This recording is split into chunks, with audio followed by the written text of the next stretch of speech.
Hey there, I hope you're doing well. My name is Adam and today we're going to look at some more Reddit stories. If you enjoy Reddit stories, consider liking, subscribing, and maybe hitting that notification bell too. Let's get started with today's first story. Much love, everyone. Today's first story comes from my dad's fiancé shocks me by saying I look like my mom. My teen female mom passed away 8 years ago. I look just like her with the same hair, eyes, and with the right makeup. I resemble her exact face. I know that my dad loved my mom so much losing her hurt him deeply. We became tight-knit and my dad has been an excellent parent to me. I know I can count on him for anything. He's about to get married to his girlfriend of 3 years. We had a rough patch a year ago when they began to talk about marriage. She didn't like that. He introduced the idea to me rather than ask her and then let me find out or tell me together. She also didn't like that. I don't want to participate in the wedding party. I'm happy for my dad. I truly am, and I like his girlfriend as a person, but she'll never be my mother, and at my age I hardly need to bond with someone that way. I'll spend the wedding taking care of my uncle's kids. He's paying me, and I accept it.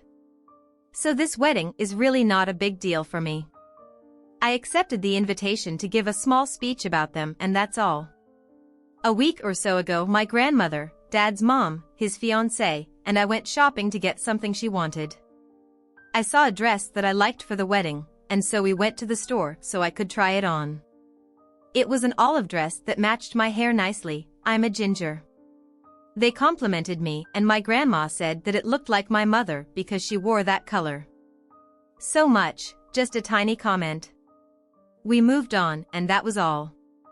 2 days ago, my dad's fiancée came to me and asked if I was willing to dye my hair or wear a wig for the wedding. I was taken aback, but I said no, no questions asked. She said she didn't want people telling me that I looked like my mother at her wedding. I said no and asked her to get out of my room because it wasn't going to happen. As soon as my dad came back from work, I told him what had happened earlier and it made me feel uncomfortable. I went to stay with my uncle.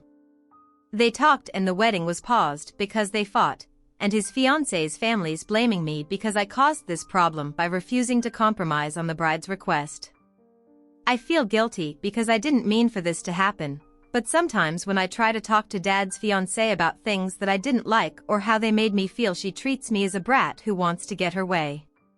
So I instead tell my dad and have him talk to her. Am I the idiot? Not the idiot. I struggle to understand how some women become a bride and lose their minds and go completely insane. Her request was so petty and out of line that it isn't even funny. If your father has any sense, he will tell his fiancée to kick rocks. You didn't cause this.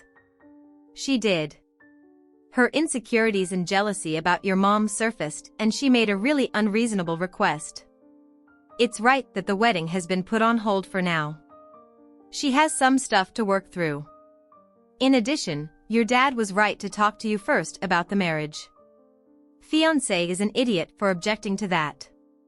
What's next? She'll be asking you to have plastic surgery. And no matter what, never dye your beautiful red hair, you'll never be able to turn it back. She's jealous that you look so much like your mother. So glad that your father is a great dad and you went straight to him. Don't feel guilty or listen to anyone blaming you. You did nothing wrong, and this was all the fiancé's doing. I hope your father doesn't marry this selfish woman and finds one who understands the heart can make room for new loves without destroying the old loves. I'm 44 male, have been with my wife for 12 years, married for 6. We have 3 beautiful kids. We support our kids. We live in our dream home. We vacation. Often life is good for us. I have no complaints. The problem is when I was in college. I was 19. A classmate of mine and her wife approached me about being a donor for her and her wife. They were both in their late 20s and wanted to have children, so I agreed. I told my parents about it, so lawyers were involved, and I was not to seek them out or try to contact them or the kids. Everyone was on the same page. Eventually, I found out that they were both able to get pregnant. Everything was done in the clinic. A few months later, I signed some more papers at the lawyer's office. I never heard anything else. They moved on. I moved on. When visiting my parents, my wife and I ran into this family. Their son looks exactly like me to the point where it was uncomfortable. Their daughter looks like my sister. They introduced us. It was awkward but pleasant. My wife was completely blindsided, but I understand I never brought it up with my wife because fertility was a huge trigger for her when we started dating because she was told she would never have kids. But then we started popping out babies, so I never felt the need to bring this up because I could legally never be involved with these kids, like ever. She's threatening divorce. She's really struggling with the fact that our kids have siblings. I try to tell her that they aren't my kids and these women, their mothers mean nothing literally to me. I went years without even giving them a thought. In hindsight, I could have, but I really was trying not to trigger a very sensitive issue for her, and we eventually have beautiful children of our own. So I feel like an idiot. What the heck, you're not an idiot, but your communication sucks, my dude.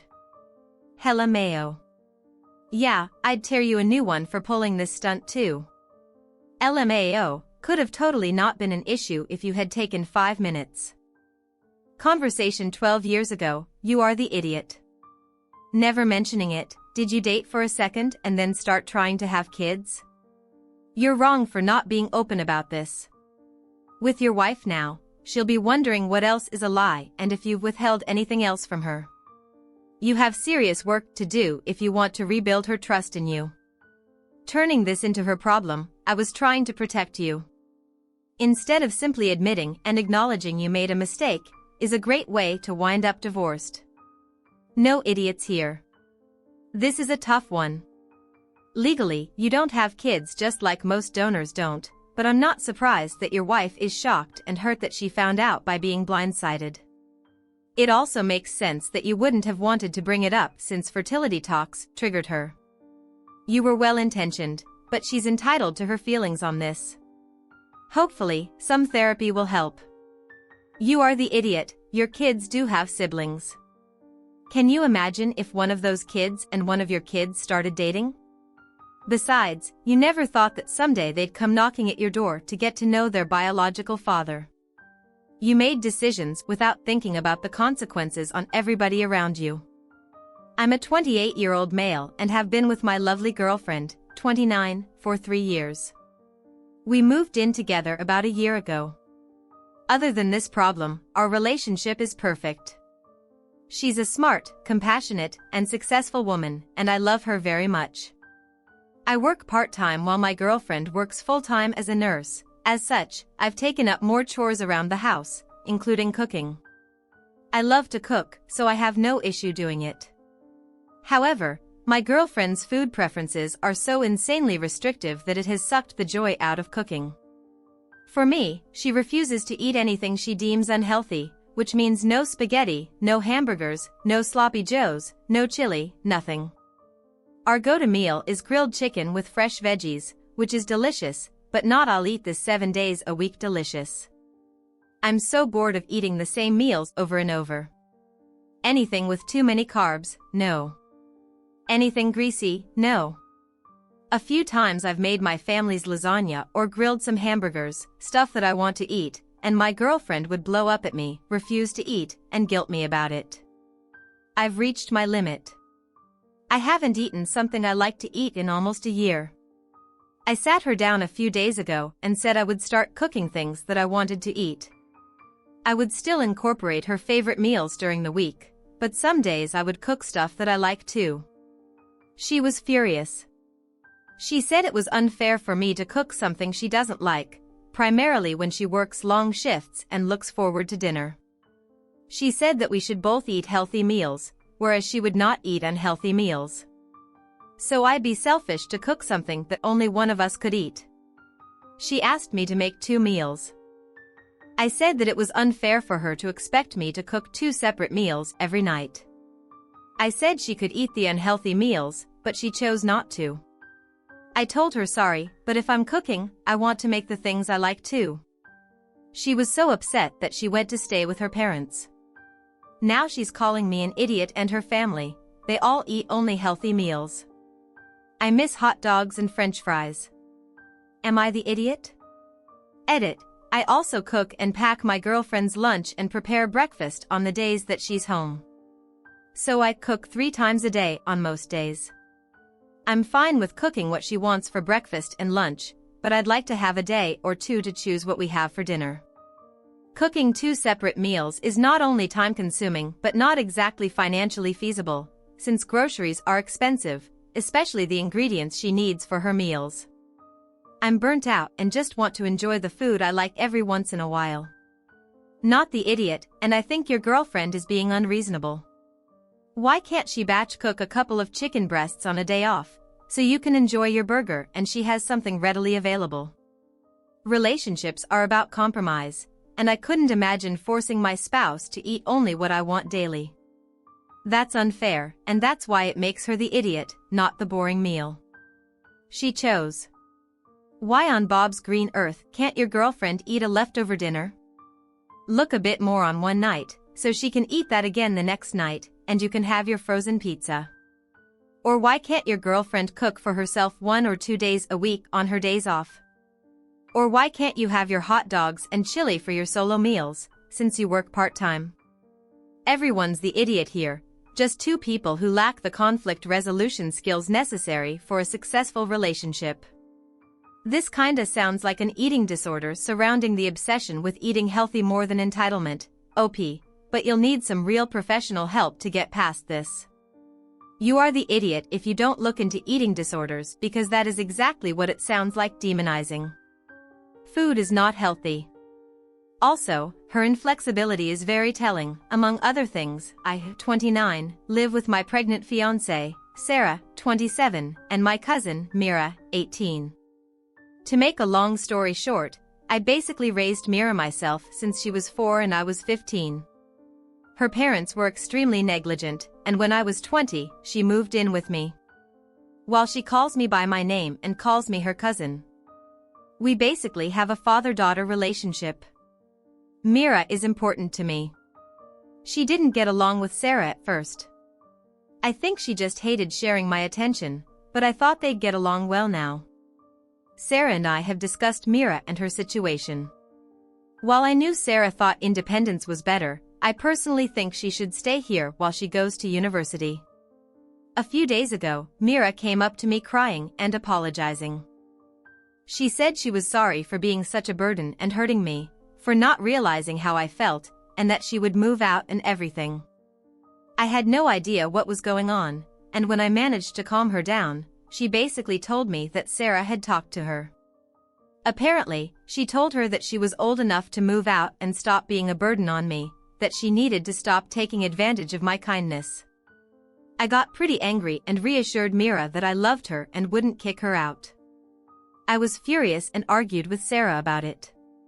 She thinks I'm letting Mira take advantage of me and that she's old enough to be independent. She thinks it's such an issue that Mira has referred to the baby as her little sister, that she's my cousin, and I have an actual daughter coming, so I can't keep coddling her. Basically, she thinks I'm spoiling her with all this, which is ridiculous, and that she did it this way because I left her no choice. The whole just a cousin has made me angry. Even if not by blood, she is my daughter. I raised her and loved her. Sure, I spend a lot of time, money, and whatnot on her, but I would do that for any child I had. Our argument went terribly. I don't understand how she can see Mira as some leech I need to stand up to. She did what had to be done. Mira was really happy I didn't feel that way and obviously hates Sarah. Now, Sarah and most of my in-laws obviously say she's right and I need to have appropriate boundaries. Our friends mostly agree with Sarah. Even my best friend told me that Sarah was right when I vented. Apparently, I forgot my place, and it's unhealthy. I really don't agree with them, but having so many disagree, especially my best friend, is giving me doubts. I want what's best for Mira, and while I personally want her to stay, if it is actually unhealthy, maybe Sarah would be right. Sarah definitely went the wrong way, but maybe I was wrong not to take some of the worries seriously. Not the idiot. Myra's going to university. It's great that you're willing to let her live at home so she can get an education and hopefully not graduate with overwhelming debt. If she's in school and working towards supporting herself, that's a young adult worth subsidizing. I find it odd that you know Sarah well enough to propose to her but had no idea how she felt about Mira or that she would go behind your back. That way, I hate to tell you, but you knocked up the wrong person. Sarah's trying to kick out someone who's like a daughter to you, but she'd be happy if you kicked out yours and Sarah's once that kid turns 18. No, probably not. Another thing I don't think you realize is how Sarah lied to Mira behind your back to get a result she couldn't have obtained from you. This is a crappy tactic, a breach of trust, and a foreshadowing for what will happen in your future. This is how she'll act every time if she gets away with it now. Think about it, friend. Sarah is jealous, plain and simple. She wants all your attention on her and the baby, and your cousin is getting in the way. I'm sorry, Sarah needs to grow up or get out. She doesn't need to come into your home and kick out your cousin, whom you've raised. A woman like Sarah is dangerous. She will do whatever she has to get her way. I, 21, female, have a 2-year-old boy with my husband, 21. My parents disowned me for having a baby before marriage, specifically with a white guy, but my husband's family has been wonderful, and I appreciate them a lot. All of them except his maternal grandmother. She doesn't like me because she thinks I'm a gold-digging immigrant. To be honest, I thought old ladies like her only existed in movies. My son has blonde hair and blue eyes like his father, but has curly hair like mine. Nobody in my husband's family has curly hair, so everyone found it cool but moved on because it's seriously not that big of a deal. My husband's grandmother is another story. She's been saying, hair like that doesn't run in his family, and other similar things, basically implying that my husband is not the father, which is insane because the two are identical. She's obviously saying it to bother me and my husband, and his family confirmed this as well. It's gotten more frequent since we got married late last year. My husband's family had a small dinner party yesterday and for some reason, his grandma started telling my nieces, sister-in-law's kids, tween and teen, that my son isn't a part of the family because of his hair.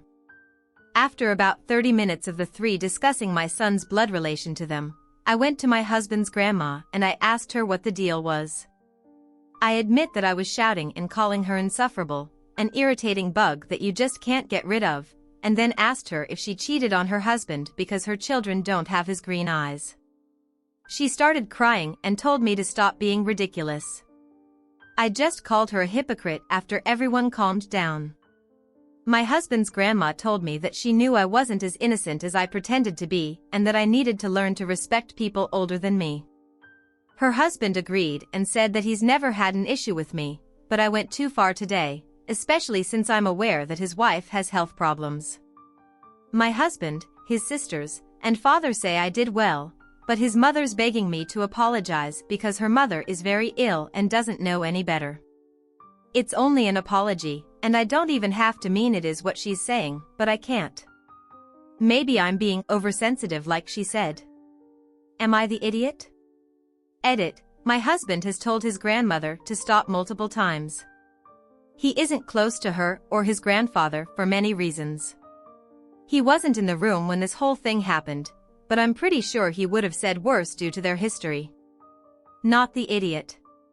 Making a victim apologize for standing up to a bully is just a ridiculous premise. I'm sorry nobody stood up to you before and that this was a shock to your system might be the extent of any apology. I'd recommend don't apologize. That grandma does not get a free pass because she's sick and definitely not for being old. She knows what she's saying is wrong. It's hurtful to you and your son, and no one should condone it. Granny needed telling off, and you did that. If you apologize, you're telling her it's okay to disrespect your child and you're giving her a green pass to do it at will. not the idiot. If she can dish it, she can take it. Additionally, in my experience, toxic people's health is not affected by others' responses to their toxicity. They just thrive off the attention, whether positive or negative. Your husband's mother, though, seems to be affected by what happened. So the only person you would apologize for, if you choose to, would be for her. I'm going to turn this one over to you. What do you make of this situation? Share your thoughts in the comments below, and as always, a huge thank you from the bottom of my heart for getting involved in today's stories. Your love, support, and time mean the world to me. So, thank you so much for being part of this. I really appreciate your time. I'll see you in the next one. Take care and much love.